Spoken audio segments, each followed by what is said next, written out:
अस्सलाम वालेकुम। उम्मीद करता हूँ आप सब खैरियत से होंगे और अल्लाह पाक आपको हमेशा खुश और आबाद रखे। तो आज की जो मेरी वीडियो है ये एक ऐसे इंसान से आपकी मुलाकात करवाने जा रहा हूँ जिसकी ज़िंदगी में एक ही वाक़े से बहुत सारी तब्दीली आई है। तो वो बंदा कोई और नहीं, वो मेरा अपना एक छोटा भाई है, कज़न है मेरा, मेरी मासी का बेटा था, जो कि छोटी उम्र में बिल्कुल जैसे दूध पीता बच्चा होता है, ये छोटी उम्र में पहले हमारे पास रहा करता था। बाद में उसने बल्कि मैट्रिक तक वो हमारे पास रहा, यानी उसकी उम्र उस वक्त 14 से 15 साल थी। तो इस वाक़े को आप सुनने के लिए प्लीज़ मेरे चैनल को सब्सक्राइब कर दें, बेल के बटन को दबा दें, कमेंट करें और लाइक करें, आपसे गुजारिश है। और वो क्या है जी, आज मैं उस बंदे से आपकी मुलाकात करवाऊँगा और ऐसी वीडियोज़ को देखने के लिए क्या है जी, मेरे चैनल को ज़रूर सब्सक्राइब करें, आपसे रिक्वेस्ट है मेरी। अस्सलाम वालेकुम शुएब भाई, क्या हाल है? वालेकुम सलाम भाई। कैसे हो? अल्हम्दुलिल्लाह। तबीयत सेहत अब ठीक है? अल्हम्दुलिल्लाह ठीक ठाक है। अब वो जो आप चलते थे और कभी कभी आपके पाँव में लचक होती थी, वो ठीक हो गई है? शुक्र है, अब कुछ ठीक है। बेहतर हो गए हो? हाँ जी अल्हम्दुलिल्लाह। यार मुझे बड़ा अफसोस होता है जब भी मुझे वो डेट याद आती है जिस डेट को आपकी ज़िंदगी में बदलाव आया है। तो मैं अल्लाह पाक से यही उम्मीद करता हूँ कि जैसे आपके साथ हुआ ऐसा कभी किसी के साथ ना हो। तो भाई शुएब, हाँ जी। ये बताओ कि वो दिन क्या था, क्या हुआ था आपके साथ जिसके बाद आपकी ज़िंदगी इतनी बदल गई है? अच्छा, साथ में ये भी बताना है कि उससे पहले आपकी रूटीन क्या थी, क्योंकि ये जो लोग हैं ना जो आपको देख रहे हैं जी सर। ये आपसे बहुत मोहब्बत करते हैं। तो प्लीज़ इनसे शेयर करो कि ज़िंदगी पहले कैसी थी और उसके बाद जो ज़िंदगी आप गुजार रहे हो ये कैसी है। वो वाक़या इनसे सबसे शेयर। जी तो शुएब भाई, वो वाक़या बताइए। शुक्र है अल्लाह का जी। अब मैं आपको अपनी सुनाता हूँ जो वाक़या हमारा हुआ है। वो ये है कि भाई फैसल था, मुल्तान ड्यूटी कर रहा था। एक और भाई ने कॉल की हमें, उसने कहा हमें भाई मोहितपुर आओ शहर में, कोई भी साथ है। वो मुझे बुला रहा था, मैं यूं ही गया, दरमियान में कॉल आई थी। वो भी कॉल मेरी, किसकी थी? वो एक दोस्त की थी, लड़की दोस्त थी आपकी? यानी लड़की दोस्त यानी थी। तुम उस वक्त चबल भी थे? हाँ उससे पहले आप, यानी मतलब मेरे जाने के बाद, यानी मैं मुल्तान रहता था, आप यहाँ पे आशिकी मशूकी भी करते थे? हाँ जी। अच्छा अच्छा। अच्छा, फिर ऐसा हुआ कि एक इधर कान पे हाथ बार कॉल सुन रहा था, एक मोटरसाइकिल की रेस पे हाथ था और लाइट भी नहीं थी मोटरसाइकिल की। मोटरसाइकिल की लाइट भी नहीं थी? हाँ, अच्छा। और तेज़ भी जा रहा था। एक और दोस्त था, वो भी मैं यानी कि कज़न था मेरा, हमारा। सकलैन तो नहीं था? हाँ सकलैन था वो। अच्छा अच्छा। उनकी लाइट थी, वो भी मुझसे पीछे रह गए। अच्छा, ऐसा दीवाना था हम। आप इतनी तेज चला रहे थे, वो पीछे रह गए, आप भगा ले? हाँ, अच्छा।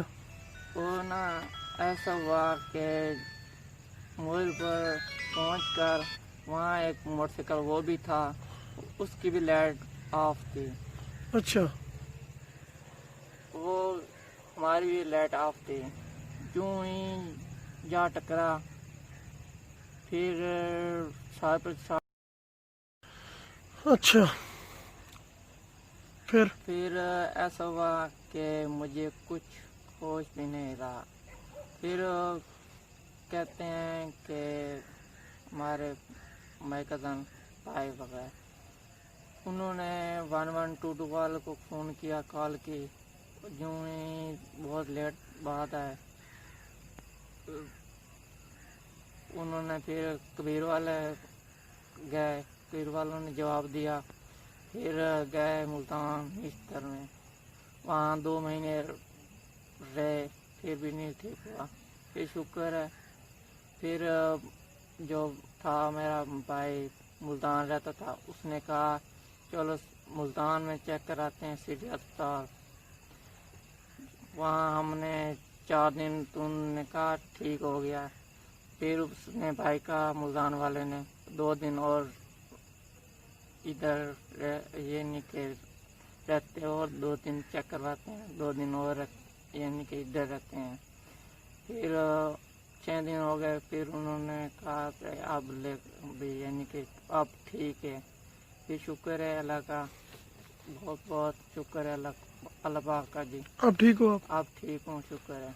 लेकिन मुझे लगता है कि अभी भी आपकी तबीयत ठीक नहीं हुई। वो मुझे शुएब याद है जो कभी किसी का इतना मतलब तेज तवाज और चालाक बच्चा था, लेकिन आज क्या है जी, आप बोल रहे हो लेकिन आपसे बोला ही नहीं जा रहा। हाँ तो मुझे बड़ा मुझे बहुत अफसोस हो रहा था कि भाई शुएब बोल तो रहे थे लेकिन इनसे सही तरह से बोला भी नहीं जा रहा था।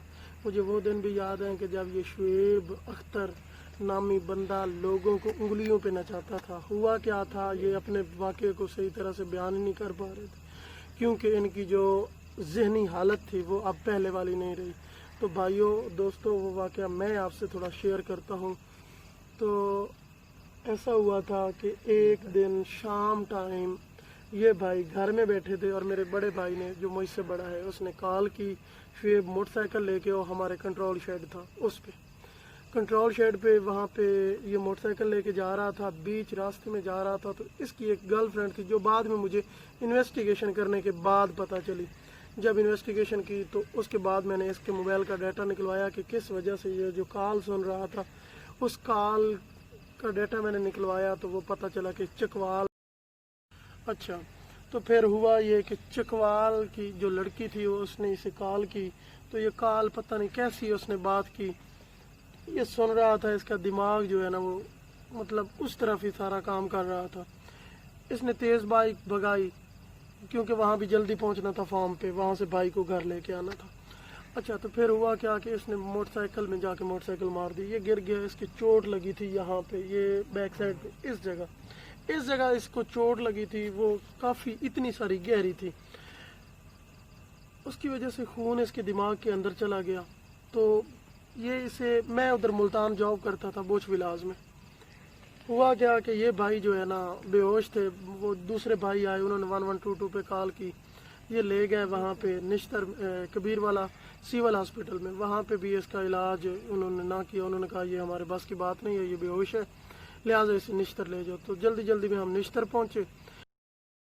फिर मुझे कॉल गई वहाँ पे, तो मैं रात को ड्यूटी कर रहा था। मुझे जब 9 बजे कॉल गई तो मेरा दिमाग एक दफ़ा बिल्कुल सुन्न हो गया। मैं, क्योंकि ये बच्चा था जो मेरे पास रहता था तो मुझे भी बड़ी इनसे मोहब्बत थी, क्योंकि ये मेरा छोटा भाई है तो मेरा मसेर, लेकिन भाई समझता हूँ इसे। हमारे पास बिल्कुल छोटा सा था जब हमें इसे पाला था। तो फिर वहाँ जहाँ इसे एडमिट किया हुआ था, इसका ऑपरेशन हो रहा था, दिमाग भी इसका क्लीन कर रहे थे और यहाँ पे इसके गले में, यहाँ पे उन्होंने ऑक्सीजन के लिए नाली लगाई हुई थी इस जगह पे। मैं बिल्कुल, मुझे डॉक्टर रोकते रहे कि इसके पास ना जाओ, लेकिन मैं जब गया तो मेरी बिल्कुल एक दफ़ा नज़र से बिल्कुल ओझल हो गई, बिल्कुल जैसे मदम हो जाती है वो। फिर मैं सीढ़ियाँ पकड़ के नीचे तो उतर आया, लेकिन बाद में ये 1 महीना और 4 दिन, क्योंकि इससे तो कंफर्म याद नहीं है इसका दिमाग अब वो पहले वाला नहीं रहा। 1 महीना 4 दिन हम निश्तर में रहे, 14 नंबर वार्ड। मुझे एक एक गली याद है। एक रात ऐसा हुआ था कि एक रात हम इसके ऊपर पहरा दे के बैठे थे तो 14 मरीज इधर उधर वाले, क्योंकि उसमें 100 बेड थे, 100 बेड के 14 मरीज, इधर कभी इधर वाले कभी इधर वाले, एक ही रात में 14 मरीज मर गए। तो मुझे उस रात इतना डर लगा था, मैं इसका हाथ पकड़ के बैठा था क्योंकि इसके दिमाग का प्रेशर बहुत ज़्यादा था। तो मैं इसका हाथ पकड़ के बैठता था क्योंकि ये नालियाँ सारी खींच देता था। तो मुझे उस रात बहुत डर लगा। लेकिन 1 महीना 4 दिन बाद इससे छुट्टी हो गई, लेकिन ये ठीक ना हुआ। फिर हम इसे सिटी हॉस्पिटल ले गए। सिटी हॉस्पिटल में जाके इसका इलाज करवाया। 4 दिन के बाद ये कुछ बेहतरी हालत में आया। तो 4 दिन के बाद उन्होंने कहा कि अब तुम घर चले जाओ। हमने कहा अभी हम घर नहीं जाते जब तक ये सही नहीं होगा। तो हम क्या है जी, इसे 2 दिन और हमने वहाँ रखा। इसका कुछ ना कुछ हाल बहुत ज़्यादा बेहतर हो गया। फिर हम इसे घर लेके आए। घर तीसरा दिन था और इसने क्या है जी बोलना थोड़ा थोड़ा शुरू कर, आंखें खोली। पहले इसकी आंखें भी बंद थी, कोमा में था, फिर इसने आंखें खोल ली। फिर कुछ दिन बाद, तकरीबन 4 दिन बाद इसने बोलना शुरू कर दिया। तो पहला वर्ड इसने बोला था, मुझे आज भी बहुत अच्छी तरह से याद है اس نے پہلا ورڈ بولا تھا یا علی مدد، تو بڑی ایسے ہلکا ہلکا اس نے بولا تھا یا علی مدد. تو اللہ پاک کے کرم سے اور مولا پنجتن پاک کے کرم سے کیا ہے جی اسے پھر اللہ نے نئی زندگی دی، پھر چلنا شروع کر دیا. پھر اس کو کیا ہے جی ہم اٹھا کے بٹھا کے جیسے ایک مفلوج مریض ہوتا ہے اس کی طرح اس کی کیئر کی، بچوں کی طرح. پھر کیا ہے جی 6 مہینے تک اس کی جو ایک ٹانگ تھی اور ایک بازو تھا یہ صحیح طرح سے کام نہیں کرتا تھا. پھر مالش کی زیتون کے تیل سے پھر کیا ہے جی آہستہ آہستہ اب یہ چلتا تو ہے لیکن لڑ کھڑا کے چلتا ہے، اور بولتا بھی ہے. تو ابھی آپ نے اس کی آواز سنی تھی، یہ بولتا بھی لڑ کھڑا کے ہے. تو یہ تھی اس کی زندگی. جس سے پہلے یہ شعیب وہ تھا کہ لوگوں کو انگلیوں پہ نچاتا تھا، ہر بندے کو یہ مطلب اچھا لگتا تھا، بہت پیارا تھا. اب بھی اچھا تو لگتا ہے لیکن کیا ہے جی وہ پہلے والی زندگی اس کی بدلاؤ میں آ گئی ہے. اس کی